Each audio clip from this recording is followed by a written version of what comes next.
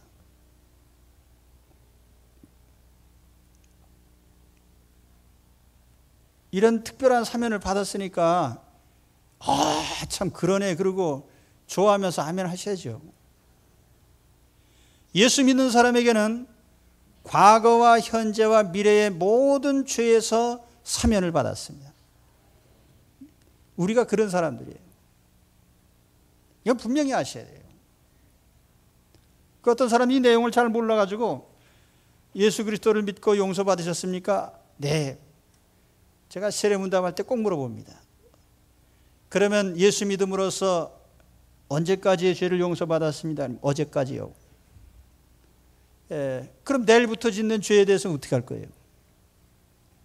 그 새로 용서받습니까? 하나님이 여러분을 하나님의 자녀로 인정해 주신 것은 무죄자 취급을 했기 때문에 하나님 자녀로 받아주신 것이지 죄를 지을 여지가 있어서 그건 나중에 두고 보자는 생각을 가지고 여러분을 받으신 게 아니에요. 그러니까 우리가 예수 그리스도를 믿게 될 때 우리는 100% 완전하게 하나님 자녀가 됩니다. 아주 중요한 우리 장로교의 핵심 교리이고 성경의 가르침이에요. 이걸 모르고 예수 믿는 사람들이 많아요. 그래서 내가 과연 하나님 자녀일까 아닐까? 또는 내가 짓는 죄로 말미암아 죄책감을 가지고 천국에 갈는지 지옥에 갈는지 불확실한 가운데 살아가는 사람들이 있습니다. 아마 내 생각에는 예수쟁이 가운데 한 절반 이상이 다 그럴 거예요. 그런데 우리 정륜교회는 제가 부지기수로 얘기를 했기 때문에 최소한 내가 예수 그리스도를 구주로 믿고 영접했음에도 불구하고 하나님 자녀인가 아닌가 천국 갈는지 지옥 갈는지 헷갈리는 사람은 없을 겁니다. 자, 예수 그리스도를 믿는 사람은 완전 사면을 받아서 과거와 현재와 미래의 모든 죄로부터 다 용서를 받았습니다.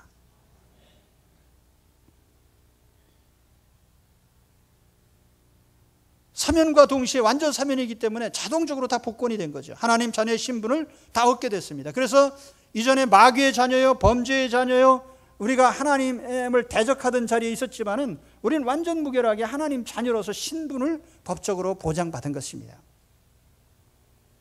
비록 엉성한 신자고 또 믿음이 좀 약하고 그래도 예수 그리스도를 믿는 거 한 가지 때문에 모든 죄를 사면하신 겁니다. 다른 것 때문에 사면받은 거 아니에요. 무슨 내가 열심을 내고 무슨 남보다 더 참 정성을 더 드리고 그래서 여러분이 용서받은 게 아니라 오직 예수님께서 십자가에서 나 대신 죽으신 그 속죄의 피 때문에 우리가 그렇게 용서를 받은 것입니다. 자, 그런데 이렇게 완전 사면을 받은 사람들이라 할지라도 이 완전 사면이 죄인들에게 제공되었다 할지라도 그 사면을 거부하는 자들은 어떻게 할 거냐 말이죠. 할 수 없이 그대로 형이 집행될 수밖에 없죠. 자, 이게 바로 인류에 대한 하나님의 결정이다 그 말입니다. 예수 안 믿는 사람들을 무슨 예수님께서 새삼스럽게 다시 재판을 하고 다시 정하고 지옥에 보내고 그럴 필요가 없어요. 왜냐하면 아담이 타락한 이후로 모든 인류는 저절로 다 하나님의 심판 아래에 있고 형 집행 중에 있기 때문에 그렇습니다. 그러니까 우리는 이미 영적으로 사용을 받은 자들이요 육적으로 사용받은 자들입니다. 그러니까 인간으로 태어난 사람 다 죽잖아요. 육신이 죽어서 땅에 묻히고 영혼은 하나님과 결별이 돼서 하나님 없는 자로 살아가잖아요. 사람 태어나면 그냥 놔두면 구원받기 전에 모든 사람들은 하나님과 원수된 상태로 하나님과 등진 상태로 하나님 인정하지 않고 무신론, 불신앙, 우상숭배 온갖 그런 가운데 살고 있습니다. 그러니까 하나님이 따로 무슨 정죄하고 심판하고 그럴 필요가 없어요. 그냥 놔두면 전부 다 형이 집행이 됩니다. 그러니까 예수 그리스도를 통한 사면의 의미를 이해가 되십니까? 예수 믿는 자에게 어떤 구원이 주어지느냐, 이걸 우리가 정확히 알고 있어야 돼요. 예수님은 구원자로 오셨지만 부득이 거부하고 배척하고 안 믿는 자에게는 그대로 형이 집행될 수밖에 없다. 그래서 예수님이 심판자가 될 수밖에 없는 이유입니다. 예수님은 구원자시지만 거절하는 자에게는 심판자가 되시는 거죠. 최후 통첩이죠. 두 번째로 본문의 내용 중에 중요한 것은 법적인 근거입니다. 심판의 법적인 근거. 심판은 기분대로 아무렇게나 하는 게 아닙니다. 명백한 법적인 근거가 있어야 됩니다. 우리 대한민국은 죄형 법정주의를 채택하고 있습니다. 죄형 법정주의라는 건 뭐냐면 법에 의하지 않으면 절대로 처벌할 수 없다는 거예요. 그러니까 모든 죄는 반드시 법조문에 명시되어 있어요. 그래서 법의 어느 부분을 어겼는가, 거기에 따라서 처벌을 하게 돼 있어요. 그러면 법률상 정해지지 않은 죄는 처벌할 수가 없는 거죠. 그러니까 도적놈이나 사기꾼이나 대한민국의 온갖 나쁜 놈들이 전부 다 법에 없는 죄를 저지르려고 하는 거예요. 어느 법조문에 없는가, 법의 허점. 우리나라는 처벌할 때마다 재판장이 형법상에 무엇을 어겼는지 조목조목 다 지정이 되어 있습니다. 예를 들면 살인죄, 간음죄, 절도죄, 사기죄, 혼음, 빙자, 간음죄, 뇌물수수죄, 폭력죄, 공무집행, 방해죄, 이게 전부 다 있다며.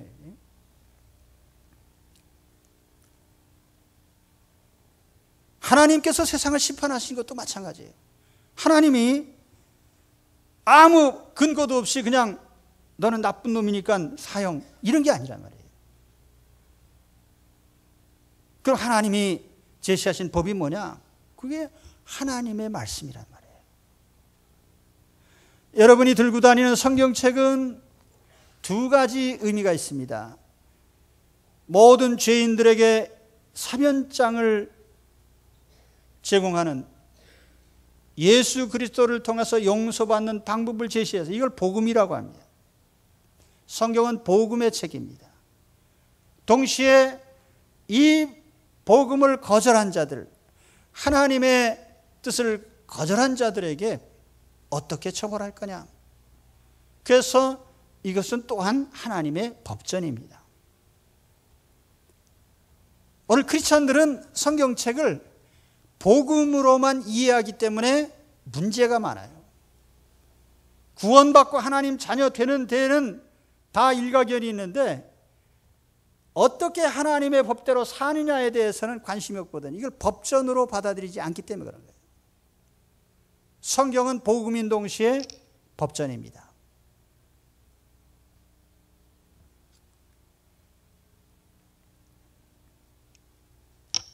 오늘 주님께서 48절에 보시면 분명하게 그렇게 말씀하셨어요. 나를 저버리고 내 말을 받지 아니하는 자를 심판할 리가 있으니 곧 내가 한 그 말이 마지막 날에 그를 심판하리라. 내가 내 자의로 말한 것이 아니요 나를 보내신 아버지께서 내가 말할 것과 이룰 것을 친히 명령하여 주셨으니 나는 그의 명령이 영생인 줄 아노라. 그러므로 내가 이르는 것은 내 아버지께서 내게 말씀하신 그대로니라. 그래서 주님이 하나님 아버지께서 주신 말씀을 그대로 전했기 때문에 그 말씀이 구원의 복음이 되는 동시에 심판의 근거가 되는 것입니다. 자, 여러분, 하나님 말씀인 성경은 복음의 책인 동시에 법전입니다. 그런데 하나님이 법을 제정하실 때 법의 정신이 두 가지가 있습니다. 하나님이 이런 법을 주신 첫 번째 이유는 하나님의 삶의 표준을 제시하는 데 있어요. 자, 바른 삶의 표준. 우리나라에 보면 바르게 살기 운동본부. 우리나라는 이게 운동을 전부 많이 해요. 새마을 운동, 바르게 살기 운동, 정화 운동. 근데 이 운동은 스포츠가 아닙니다. 그래서 사실은 저는 이 어떤 이런 무브먼트가 좋은 점도 있지만 좀 언짢은 면도 있어요. 왜냐하면 바르게 사는 건 운동이 아니에요. 그거는 인간의 본분이죠. 그러니까 여러분, 바르게 살았다고 해서 누가 상 줄 필요도 없고 상 줄 이유도 없어요. 그거는 당연한 일이니까. 하나님께서 이스라엘 백성을 애굽에서 구원하신 후에 시내산 아래로 인도하시고 1년 머무시면서 거기에 첫 번째로 주신 게 뭐냐면 하나님의 계명들입니다. 그래서 우리가 이걸 시내산 언약, 계명 이렇게 표현을 합니다. 그 율법을 가장 집약한 것이 십계명이죠. 그래서 하나님께서 하나님의 자녀로서 해야 될 것과 하지 말아야 될 것을 규정을 합니다. 예를 들면 하나님 앞에 다른 신을 섬기지 마라, 우상 만들고 섬기지 마라, 또는 안식일을 구별하여 거룩히 지켜라, 여호와 이름을 망령되이 일컫지 말아라.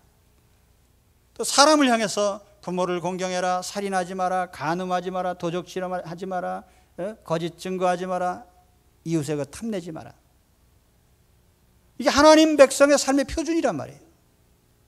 그러니까 법이라는 것은 우리가 최소한 지켜야 될 공동체의 도리예요.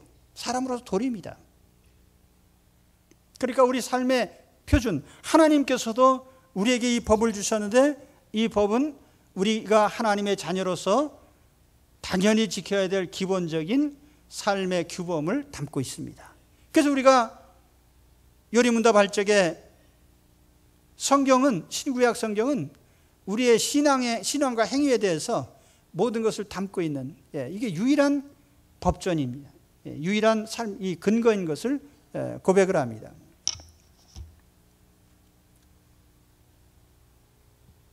그래서 법의 정신은 첫째로 삶의 표준을 제시하는 데 있어요. 그리고 법의 정신의 두 번째는 범법자를 처벌하는 거죠. 처벌의 근거가 되는 겁니다. 그래서 세상에서도요, 살인죄를 저질렀다 할지라도 이것이 고의적 살인인지 우발적 살인인지 이걸 구별을 합니다. 또 도적질을 해도 도적질을 100원을 했는지 억만원금을 했는지 이거 다 구별해서 처벌하잖아요.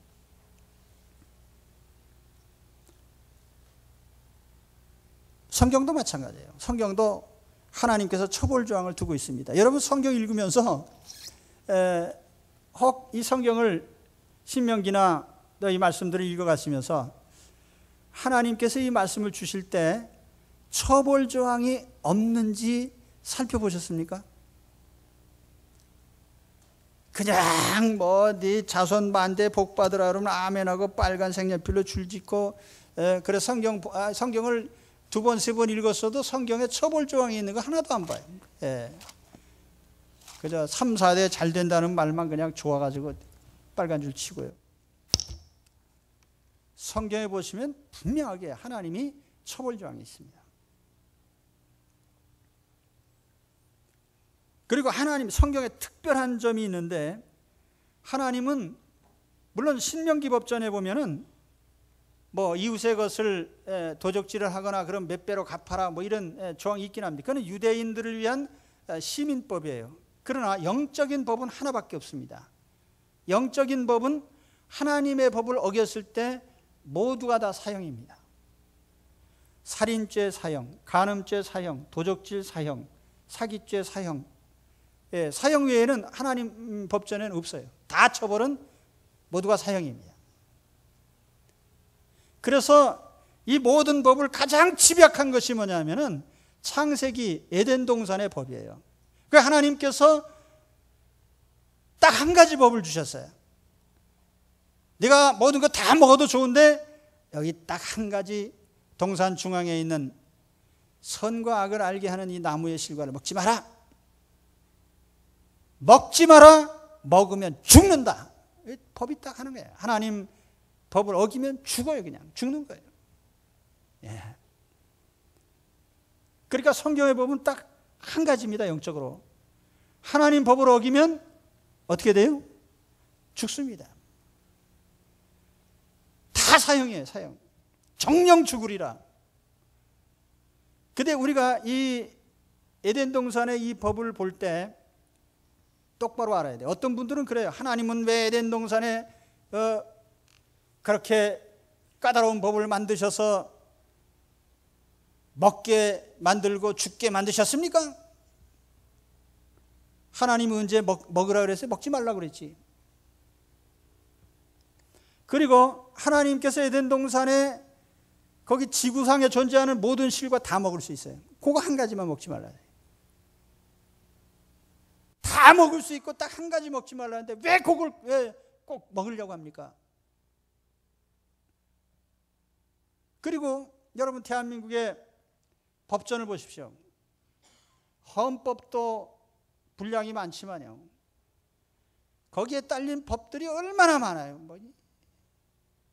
형사소송법, 민사소송법, 상거래법, 여러 가지 법들이 있는데 그게 얼마나 많은지 몰라요. 매년 국회에서 새로운 법들을 만들어요. 그런데 그 법이 많다고 따지는 사람 아무도 없어요. 그러면서 왜 성경에 하나님이 법을 딱 하나만 만들어 놓으셨는데 그걸 가지고 따지냔 말이에요.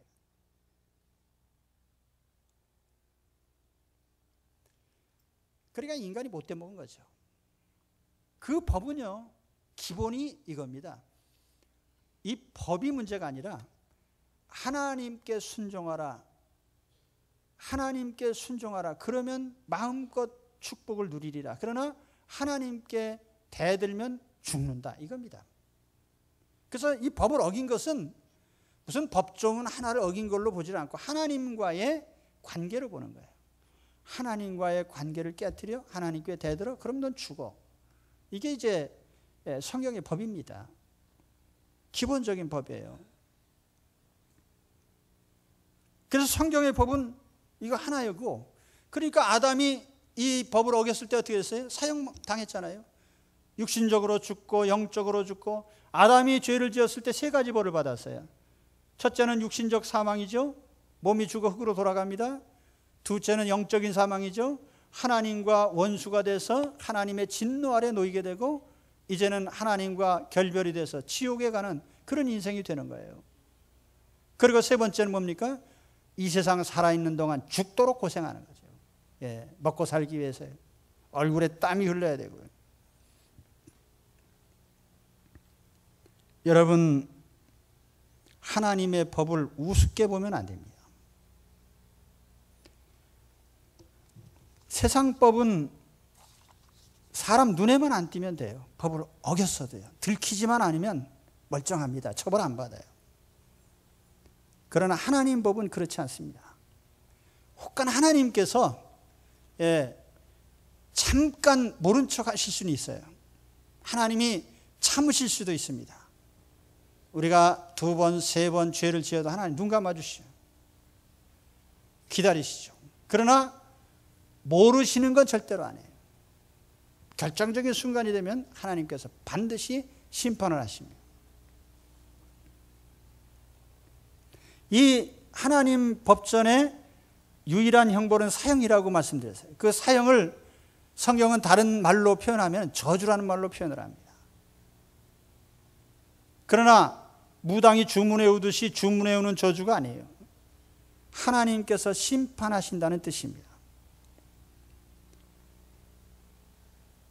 신명기 27장에 이스라엘 백성이 가나안 땅에 들어갔을 때 이스라엘 백성은 두 무리로 나눠서 이렇게 에발산과 그리심산에 모이게 하고 하나님의 법을 하나하나 모세가 이렇게 그 여호수아에게 부탁을 했죠. 하나님의 종이 하나님 말씀을 외치면 백성들은 아멘 그렇게 대답을 했습니다. 자, 신명기 27장 15절 한번 보세요. 신명기 27장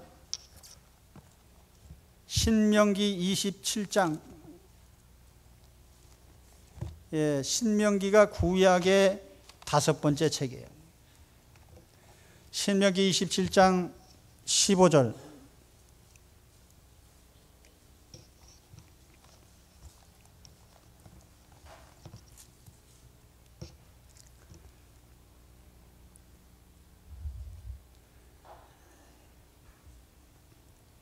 이제 하나님께서 거기에 하나하나 법조문을 읽어주면서 백성들이 아멘 대답을 하게 했습니다. 그 아멘이라는 말은 옳습니다. 그렇게 하겠습니다.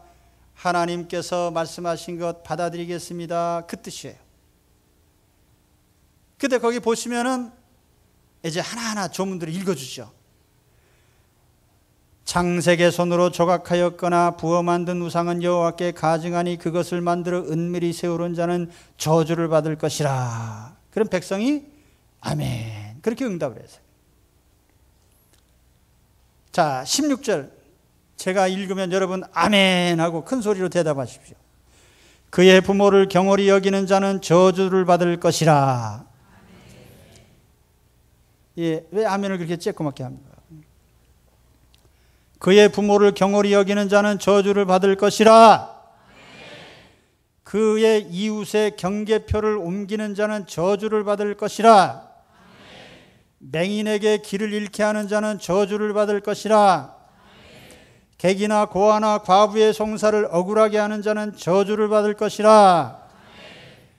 그의 아버지의 아내와 동침하는 자는 그의 아버지의 하체를 드러냈으니 저주를 받을 것이라. 짐승과 교합하는 자는 모든 저주를 받을 것이라. 쭉 뒤로 가서 24절 그의 이웃을 암살하는 자는 저주를 받을 것이라. 무죄한 자를 죽이려고 뇌물을 받는 자는 저주를 받을 것이라. 이 율법의 말씀을 실행하지 아니하는 자는 저주를 받을 것이라. 예, 이렇게 했단 말이에요. 이스라엘 백성이. 자, 여기에 법이 애매모호해서 알아듣지 못할 법이 있습니까? 그 하나님께서 이런 법을 지키지 않으면 저주를 하신다 그래요. 다른 말로 하면 나하고는 끝장이다 그 말이에요. 여러분, 예수 믿는 사람들이 과거와 현재와 미래의 죄를 용서받아서 우리는 하나님 자녀가 됐습니다. 그렇다고 해서 예수 믿는 사람들이 아무렇게나 살아도 되는 건 절대로 아니에요. 물론 우리가 안 믿는 사람들처럼 우리가 죄를 지는다고 해서 지옥에 가진 않아요. 그렇지만 우리가 짓는 죄에 대해서는 하나님 반드시 책임을 물으십니다. 다시 말하면은 징계를 하신다고 말해요.